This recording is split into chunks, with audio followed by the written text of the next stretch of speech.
आर्य sir यहाँ sports day का धमाकेदार आयोजन करने वाले हैं और उनका जोरदार परफॉर्मेंस देखकर हर कोई दंग रह जाएगा। खासकर शर्मा जी का दिल तो पूरी तरह जीत लेंगे। आने वाले एपिसोड्स में दिखेगा कि आर्य सर घर लौटते हैं और शर्मा जी भी घर पहुंच जाते हैं। घर पहुंचकर शर्मा जी अनु से कहते हैं कि तुम्हारे ये आर्य सर चाहे कितनी ही जद्दोजहद कर ले, मुझे राजी नहीं कर पाएंगे। मैं कभी नहीं पिघलूंगा, लेट देम कितनी भी कोशिशें कर ले। वो गुस्से से भुनभुनाते हुए अंदर चले जाते हैं और फिर अनु आर्य सर को कॉल करती है। कॉल लगते ही वो आई लव यू बोल देती है। आर्य सर को ये सुनकर दिल में खुशी की लहर दौड़ जाती है।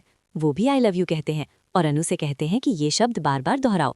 अनु वैसा ही करती है तो आर्य सर कहते हैं कि तुम्हारे पापा को मनाने में जितनी थकान और मेहनत लगी थी वो सब इन 3 शब्दों से चुटकी में गायब हो गई।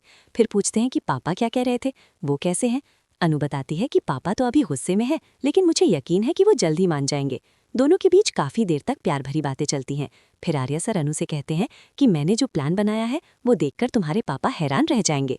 वो आगे कहते हैं कि अब पापा को मनाने के लिए ना मुझे चम्मच मुंह में दबाना पड़ेगा, ना बोरी उठानी पड़ेगी। चाहे कुछ भी करना पड़े, मैं उन्हें राजी करके रहूंगा।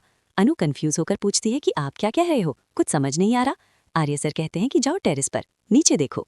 अनु नीचे झांकती है तो देखती है कि सिमरन वहां पोस्टर लगा रही है जिसमें स्पोर्ट्स डे के आयोजन की बात लिखी है। अनु ये देखकर चौंक जाती है, पूछती है कि ये क्या है। आर्य सर बताते हैं कि मैंने तुम्हारे मोहल्ले के लिए लगवाया है। मोहल्ले के सारे लोग स्पोर्ट्स डे में हिस्सा लेंगे, मैं भी आऊंगा और सबके साथ खेलूंगा। वो अनु को बताते हैं कि हर गेम में पार्टिसिपेट करूंगा। अब दिखेगा कि बेहद कड़े और चुनौतीपूर्ण गेम होंगे।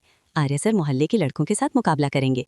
शर्मा जी सोचेंगे कि आर्य सर कुछ नहीं कर पाएंगे, ये लड़के ही जीतेंगे। लेकिन हर गेम में आर्य सर कमाल का प्रदर्शन करते हैं, चाहे भारी बोरी उठाने वाला गेम हो या कोई और मुश्किल काम। वो सबको पछाड़ देते हैं और हर बार विनर बनते हैं। ये देखकर शर्मा जी सदमे में आ जाते हैं।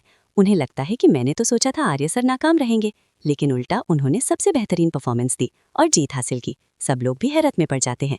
फिर आर्य सर शर्मा जी से कहते हैं कि आपको लगता था मैं कुछ नहीं कर पाऊंगा, लेकिन देखिए ये जवान लड़के हार गए और आप मुझे उम्र का ताना देते रहते हो। अगर किसी ने शानदार खेला तो मैंने।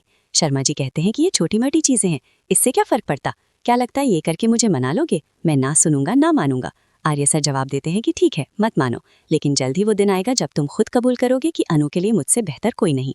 मन ही मन शर्मा जी सोचते हैं कि वाकई आर्य सर तो कुछ भी कर गुजरते हैं, चाहे कितना भी मुश्किल क्यों ना हो।